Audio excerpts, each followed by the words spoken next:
This is the CHRILLCAST. I'm Chris. And I'm Matt from The Wise Fish. And why don't you tell everybody what you do on your channel for the second time in the last 25 seconds? Yeah.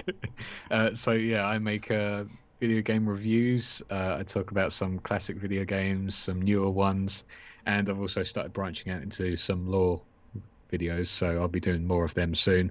And I do some live streaming on Twitch as well, so I cover the spectrum, really. And if you guys are looking for a good video to start off with, I would say a good one to start off with is the truly relaxing experience that is Microsoft Flight Simulator 2020. It's such a relaxing game. I love it. But if you want something else that's also very good, check out his Halo 3 video and why it was a truly legendary ending to the original trilogy of Halo. So that's my plug. Later as well. YouTube.com/WISEFISHGAMING. That is youtube.com/WiseFishGaming. Click that subscribe button. Give him some love. Get him to 3.5k subscribers. But today is all about Skyrionn, the guy that was on our podcast like 3-4 weeks ago, I want to say. We talked about Fable with him, if you don't remember. This is our Tuber Tuesday covering Skyrionn.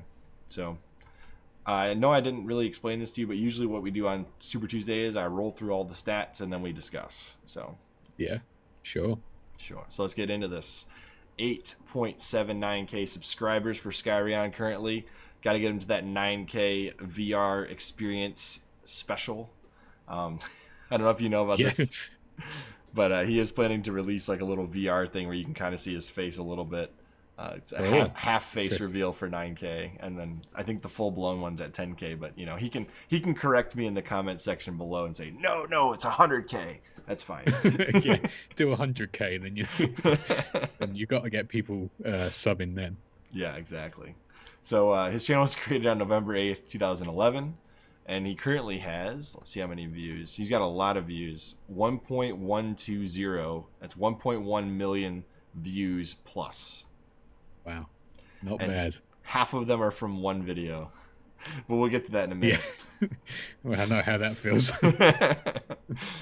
So what is Skyrionn known for? This is my own personal description of his channel, since his about actually let's do it. His about tab, his description for his channel, timelines and lore. That is literally it.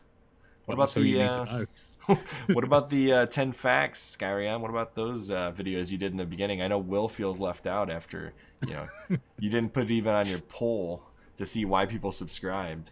There was a series called 10 facts about blah blah blah, and he used to do where it was literally 10 facts about The Sims, 10 facts about Fable, 10 facts about just 10 facts about games he liked. Good idea. Basically ended that series. So oh, that's a shame. Bring it back for Will. Makes sense though. Yeah, poor Will. Think of Will. Anyway, so here's my personal description of his channel. So Skyrionn is known for putting out well-edited timeline videos. They're like his Portal video, his Half-Life video, Fable, I think Bioshock. Yeah, his three epic videos for Bioshock. I think he's done number 2, so he's got one more to go on that. And then he's got a lore behind series for Fable, where he goes, the lore behind. And I cannot use his accent because I just can't do it. That's fine. I mean, I'm British and I can't do his accent. It's a very different accent to mine. So it's like the guild master is how he describes it. So yeah, that makes sense. Yeah. He also does at least one live stream every week. They're a lot of fun. He's very interactive with his audience, constantly putting up like, hey, what do you guys want me to do? And usually he ends up getting his audience to make him be evil, which is something he won't do on his own. Just like me, I won't do that on my own. But if I had an audience saying, hey, go do this, like, fine, I'll go do that. Yeah. Yeah, as long as you subscribe, then exactly. I'll do it. If you subscribe, I will go and do the worst thing possible in this game. Yeah. So the other thing, Skyrionn is a extremely kind and down-to-earth dude, especially on his live streams like we were just discussing. He's does not like to be evil, but he has to be sometimes to entertain the audience. And he has a really great sense of humor and is very easy to listen to with his narration, although we'll get to his early narration versus his current narration in a little bit. So what do you think his first video was?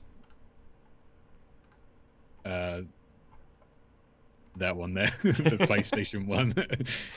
PlayStation that's a 1 great games. idea for one though. Oh yeah. Be remastered. Yeah, I mean, I'd probably, if that came up on my timeline, I would have watched that, to be honest, because that intrigues me, that type of thing. I think he has medieval in here, so he might have called that one. I could, yeah, that and oh no, because Spyro announced, didn't it? Because it's 2018, yeah. So Yeah, I think yeah, Spyro's already. yeah, I think he called some good ones, and yeah, yeah, it's a good video. I quite enjoyed it. I watched it all the way through as well, so got to get that audience retention. So Yeah, there you yeah, go. you can thank me later for that one. One of the 284 diehard Skyrionn fans, wise fish down there. Yeah, that's it. Yeah. So yeah, this is his first video. It's a pretty solid idea for a first video on his channel, unless he's got other ones that he deleted before that, which is also a We'll possibility. never know. He's like, I mean, he's been going since 2011, and that's 20. What's that say? 18 2018. so he might have just been a user of YouTube, but not a content creator before then. Yeah, or a clip uploader. Yeah, We don't that's know. possible. We don't know. Hey, 29-second clips are making a comeback right now. They are. Yeah. Thank you, TikTok. So his most popular video, and it's not even close, is I'll sort it and we'll find out together. Portal. Portal, a history of aperture, timeline, and lore video. Totally understandable why it's got so many views, though. I mean, Almost Portal 20k is so likes. interesting. Almost 20k likes. That's incredible. That's more views, more likes than I get views. Well, I mean, Aperture's so interesting because it's so mysterious. Like Portal 1's just mysterious because there's barely any story until the end. And then Portal 2 explored it a bit more, but like it's such an interesting thing because you got like all the spin-off games as well, like the lab for VR. So, this is something that I mean, I've watched it. One of those likes is mine. So, yeah, I think it's such a great, interesting video. I haven't seen many people talk about Portal lore, No. or if they have, I haven't found many good ones. So I can understand why this has got so many views. He said that this was actually a very difficult video to do in the first place because to find aperture in the games, there's it's like a zombie infect. I don't know a lot about Half-Life and Portal. I'll be totally honest with you. I've played a little bit of both, but not enough to really know what I'm talking about. But he said that the area where this is like a zombie infested town. So to get like all these shots on the outside and all these shots on the inside, he had to like really mess with the game and the engine and stuff to get these various things right. Yeah, he said it was very difficult, and he had to change a lot of the lighting. Yeah, so it's deserving of the views just for the time that he spent doing it, I think. Oh yeah, because I mean, not much is. I don't think Valve are one for making a lot of lore. Like they're not that type of thing. They're more gameplay orientated. So you really do have to do some digging to understand things. So I do appreciate that. I'd love to look into it more as well. So yeah. I'm curious to see how they're going to tie Team Fortress 2 to Half-Life and Portal at some point. Yeah, that would be an interesting one, considering Team Fortress 1 was so dramatically different to 2. How'd you tie that in? Probably a VR simulation or something like that for the Combine or something. Team Fortress VR Half-Life 3.5. I don't know. I'd love more VR from Valve, but yeah, that's another thing. I've heard Alex is really good, and every piece of gameplay I see looks really good too. Yeah, I think Skyrionn said that he wants to cover Half-Life Alex just as an excuse to play it again. And I was just like, dude, like if you want me to help you, I will happily go back and play it. It's such a fantastic game. It's well worth buying a VR just for it. It's like one of the few games that I've heard people say this is worth buying VR for. So Skyrionn, if you cover this, I will watch the video. Oh, it's so interesting. And bring in that collab with Wise Fish. Let's make it happen. Yeah, it's tough though because he said to me that, and I totally agree that covering things that are by Valve are very difficult, especially when they went on a 13-year hiatus with Half-Life. They've changed the lore quite a bit, so when you make a lore video around it, a lot of it is still like debatable with the fans. So it's never set in stone, and that's what he was telling me. It was like, you can say this is why this is this, but people will be like, no, it's because this, and it's like, oh, forget it. So yeah, I appreciate that he does all these lore videos because I really do find them very interesting. He also stated at one point that he mispronounced a word in one of the videos, and like instead of taking the fact that he had like all the lore correct, they were like focusing on the fact that he mispronounced some words. Yeah. They're like, this discredits the whole video, and he's like, what do you want me to do? It's horrible. I was the same on my Half-Life video. I said Black Mesa. It's Mesa. And I had loads of comments like, you said Black Mesa wrong. I was like, oh, 30-minute video, but that's one thing that I get wrong. But Can't win. So it's frustrating. So what do we like about Skyryonn's channel? I personally love the atmosphere he creates. Like when it's a lore video, some people just like, here are the facts, this is the lore. Instead, he tells it like it's a story. Sets the tone. He's got some nice music that makes it feel calm and like you are listening to the Guildmaster tell a story. And I think his voice fits that. I could just have it on in the background, and then by the end, I'm like, you know what? I know all about Portal now, and I really enjoyed listening to that. It's like a really soothing podcast, is what I'd say. Oh yeah, and that's what I love about it. And on top of that, like the visualization he does, like I think he took some of these models that were zombies and like made them look like real people in some of the scenes. Yeah. That as well, yeah. Cinematic wise, it's like a short story. All of the videos are like short stories, and I really commend him for the time and effort that he's put into making these videos. Because I know some of, like I say, Valve are tricky games to do. Even though there's tons of modding tools, there's still tricky games to find the lore and stuff. Mm-hmm. And just the setup inside of the game engine that he does, and he gets these great angles to do these various scenes that he's building for his lore timeline and all those videos. He spends a lot of time getting the camera just right. He like does it like he's actually filming some kind of documentary where he like changes the camera angle back to this side, and it's something I don't often see in gaming retrospective videos. Yeah, I mean I guess he's either watched a lot of documentary films, like you say, or he knows a bit about cinematography, because the panning shots are really, really smooth and everything like that. So he knows what he's doing. He knows what he wants to show, and it's really well done. If you want to know about Skyrionn going to film school, go watch our interview with him. Oh, yeah, of course. I forgot about that. There you go. So that makes sense of why it's so cinematic.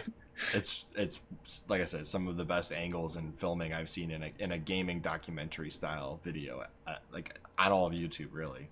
And I hope that he continues on with this level of quality with his timeline videos, and maybe do some more other timelines. I don't know, come up with some cool ones to do besides the one he's already done. Because once he gets his BioShock one done, I'm not sure what's next on his plate for timelines. So, right, I mean, he can attempt to do a BioShock Infinite timeline. He already did. It take him Did he really? Oh yeah. How the hell did he do that? Oh yeah, and he repieced it chronologically. He said it took him a very long time to get that done. Yeah, because it's right here. A nightmare.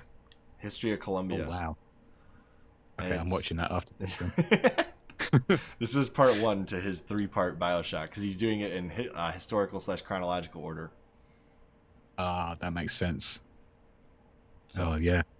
I will link a bunch of these cool videos. I'll link a bunch of these cool videos down below for you guys to go check out. I'd love to see that video get more views. I mean, 25,000 is still amazing, but that's a lot of time to put into making it, because it's so complex. Yeah, he said that he was a little sad that it didn't get more views. He was hoping to get like his Portal video level of views. So yeah, it is tricky, but you can never tell. I think BioShock's deserving of it because it's very, very interesting lore. Oh yeah, it's their own, I guess. So I think the next thing I want to go on is what do you think he should do differently on his channel if he wants to? Because his subscriber base, it's funny. It's hard to say that he's doing anything wrong from my perspective, because he gets far more views than he gets subscribers. So like his videos are interesting to a wider audience than just the people subscribed to his channel. But at the same time, wouldn't you expect a channel with as many views as his to have more subscribers? Yeah, I don't really get it, because I really enjoy, maybe it's a personal preference, I really enjoy his content, and I don't really but then I don't understand how YouTube works. I mean, I've been lucky to get a couple of thousand, but I don't really know what I did to get that. It just happens. Like with I mean, the video that did well for me, I didn't expect it to do well, and he may have been the same with the Portal one, for example. And he's making great content, and like with the Portal video, it gets great views, and that's what happens. So I think all he has to do is just keep making these videos, and they'll just keep blowing up like they did with the Portal one.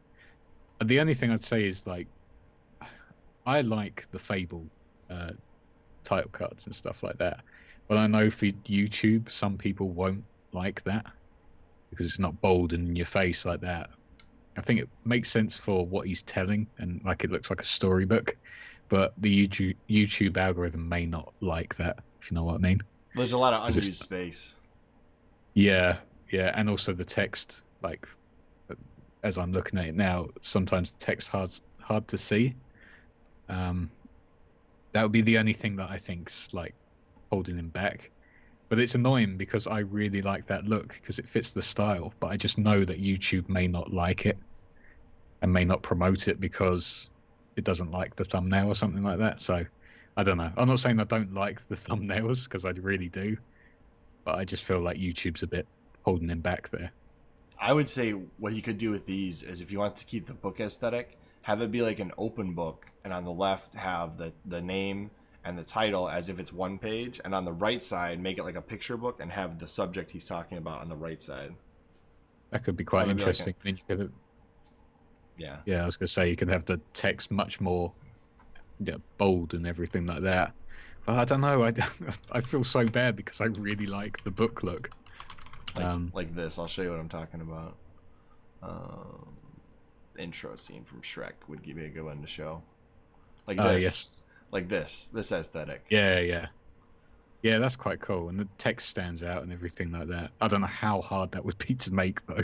Well, I'm not saying he needs to do anything crazy, right? I'm just saying that you could have on the left the text, and on the right a picture of what he's talking about as like an open book, instead of just find a decent clip of an open book or something along those lines. Even use the Fable menu from the anniversary version. Oh yeah, of course, yeah.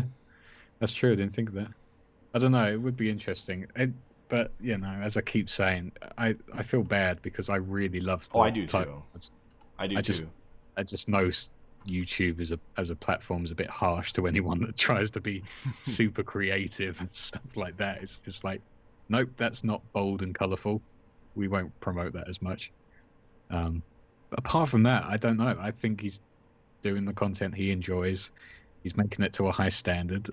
I honestly see him like making a video at one point and it just blows up, and then suddenly that single digit thousand, if that makes sense, go into like hundreds of thousands, really. I think the easiest way for him to make a couple more videos a month and also pick up some easy views would be speculation on the new Fable game. Yeah, stuff like that. I mean, that is one thing that he's very lucky with, is that the Fable game coming out, he can make so many videos on the lead up to that, and when it comes out, doing the lore of Fable or something like that, again, like another lore, looking at something else. He could even just start making like theoreticals, like hypothetical, like here's what one thing I think might be in the new Fable game, and then do a whole 10-minute video on it. Yeah, exactly. And if he's wanting to branch out a bit, maybe do a review on why he likes the original Fable or the Fable 2, or which one's the best out of all of them, or something like that. Because then when the new Fable comes out, the algorithm's going to be looking for Fable content. Oh, yeah. So I think he's very lucky with that coming up. Valve videos are difficult because you never know when a Valve game's going to come out, and if it does come out, it just suddenly comes out. So that's difficult lore to really do. Now that you're saying that, though, I'm thinking, I wonder if his Portal video came out around the time that the Portal Bridge Constructor game was getting rumored that there's going to be a new Portal game. I could have been, yeah. You never know. Like, things happen. I mean, I don't want to talk about myself when we're talking about him, but like with my Titanfall 2 video, when I released that, 2 days later, it got announced that it was coming to Steam. and then suddenly the graph just went up. It was like, oh, I didn't mean to time it like that. Like it just didn't know. So yeah, it may have just got lucky with the release of a game or announcement of game, and that's brought people in. So it's just all making stuff you want, and then the algorithm will like you at some point. And I think he's going on the right path. Yeah, maybe the algorithm will eventually like us at 500 videos. Yeah. You'll just get one day where you just open your computer and suddenly you've got hundreds of thousands. You're like, what? What happened there? It'll probably be one of my music videos, if anything. That's my guess. Yeah, that's it. Yeah, someone will share it on a Reddit and suddenly it blows up. Right? So, what do you think Skyrion's channel will look like at the end of this year? Oh, I think he'll easily pass 10,000. I mean, that's without saying. 15,000, I'd love to see him hit by the end of the year. Depends what he's got lined up, though. But easily 10,000. Easily. And his video is the type that if it just got shared in the right place at the right time, he could easily hit 20,000 subscribers. But, you never know. Oh, totally, yeah. I wonder if he did a Half-Life Alyx one, if that would do well. But that's difficult to judge. So, I don't know. Left 4 Dead one, that's relevant at the moment because the update. I don't think he's touched Left 4 Dead. Not sure. Yeah, I don't think so. I don't know if he likes the game or not, but well, scary games are not his forte. Let's put it that way. Yeah, fair enough. They may like that, but you're playing on your own. Sometimes it's a bit daunting. Well, from what I understand, I think he said to me like that he likes to listen to like those creepypasta Reddit videos and stuff. But he tends to listen to them like way too late at night, and then it's like, ooh. Yeah, you always find yourself doing that, and I don't know why. It's just like, just one more video. It's like the creepiest thing you've ever listened to. Oh yeah, I've had a few of those. Yeah, you don't sleep for weeks. I mean, I don't sleep that much, anyways. I think you may not be. None of us are like starving artists or anything per se, but a lot of us do like just have those weeks where it's like I'm just feeling very creative, and you got to capitalize on it. Yeah, that's true. And I think Skyrionn, I agree, 10K by the end of the year minimum. If he gets some really big luck with the algorithm or somebody shares it in the right place, he could easily blow up and have way more subscribers than that. Yeah, I think if they, for some reason, which I don't think they will, unfortunately, if they release a Fable gameplay trailer near the end of this year, I reckon his Fable videos will shoot up. Oh yeah, I could see the increase to 15,000, but I still think it's early stages. But who knows? You never know. Anything can happen on YouTube. So yeah. 15,000 would be a dream, I think, for him at the end of the year. Is there anything else you want to say about Skyrionn? No, I think he's good. I love the live streams. Yeah, they're fun. They're great fun, and the interaction's brilliant. But yeah, I think he's doing a great job, and should keep up the good work. And definitely collabs with Wise Fish, and I forgot about this one, Installation 002. I know you've talked to both of these guys now. You need to jump on that. Yeah, I mean, I'm down for anything, especially Half-Life Alyx. Please let me play that game again. and come back on the CHRILLCAST sometime next year, Skyrionn. Definitely, when he's got 20,000. Sure, or whatever. He could lose half his subscribers. You're still welcome. Yeah, that's true. As always, I'm Chris. I'm Matt from Wisefish. And we will see you on the next CHRILLCAST.